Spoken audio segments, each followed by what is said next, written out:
แมวเหมียวเด็กน้อยเด็กน้อยเด็กวัดผงชัยมาใหม่วิ่งเล่นใหญ่ละเล่นสุดใจมากัน4เหมียววันนี้หลวงปู่จะต้องเก็บกวาดทำความสะอาดอีกแล้วครับเนื่องจากเมื่อคืนนี้ฝนตกลมแรงพัดใบไม้ที่อยู่บนหลังคาแห้งๆไม้แห้งหล่นหลังคาร่วงลงมาเต็มเลยครับวันนี้ต้องใช้เครื่องเป่านะเครื่องเป่าเก็บกวาดทำความสะอาด น้องเหมียวเล็กๆช่วยหลวงปู่ด้วยเหมียวเลยอยู่บนนี้ครับอยู่บนนี้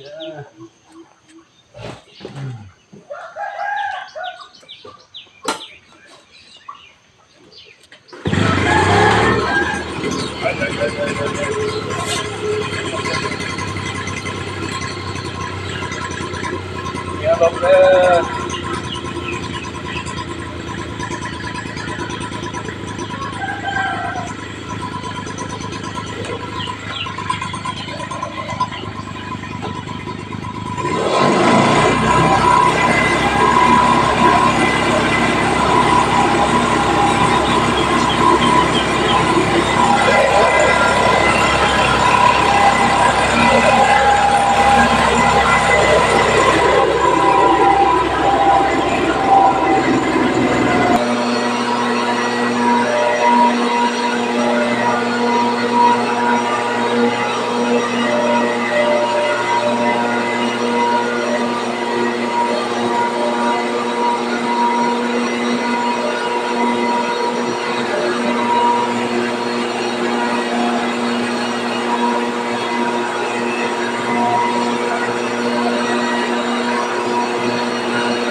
ข้อเก็บก็ทำไปครับเมื่อวานนี้ฝนตก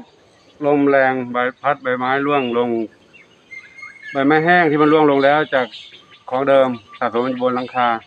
ลมพัดมาก็ทำให้ร่วงอีกเลยตอนนี้ต้องปัดเป่าใช้เครื่องทุนแรงก็ขออนุโมทนากับคณะศรัทธาสาธุชนที่ได้ร่วมด้วยช่วยกันอนุโมทนาบุญร่วมกันทั้งดูแลพุทธสถานวัดโป่งชัยดูแลพุทธศาสนาขอบุญกุศลทั้งหลายที่หลวงปู่ปฏิบัติมาและทุกคนร่วมอนุโมทนาบุญขอบุญกุศลนั้นจงอำนวยพรให้ทุกคนทุกท่านพบความสุขความเจริญมีความสุขกายสุขใจปรารถนาสิ่งใดขอได้ทุกความมุ่งมั่นปรารถนาทั่วกันทุกคนทุกท่านเถิดสาธุ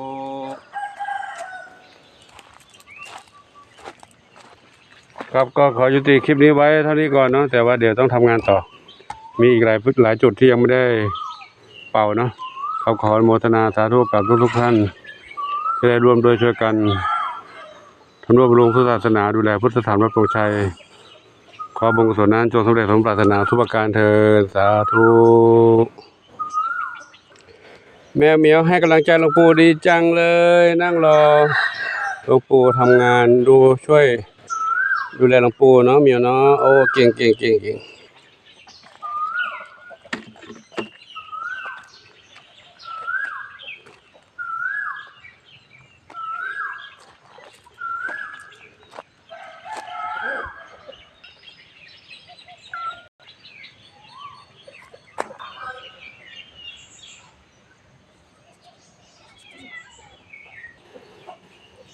จังเลยเหมียวกำลังใจหลวงปู่เหมียวเป็นกำลังใจหลวงปู่เก่งจังเลยเหมียวทำเพื่อหลวงปู่ใช่ไหมลูกเหมียวทำเพื่อวัดโป่งชัยเนาะช่วยกันสร้างวัดโป่งชัยดูแลพุทธศาสนาวัดโป่งชัยครับขอให้เหมียวมีสุขภาพแข็งแรงอยู่รอดปลอดภัยจากอันตรายทั้งหลายทั้งปวงเด้อเหมียวเด้อ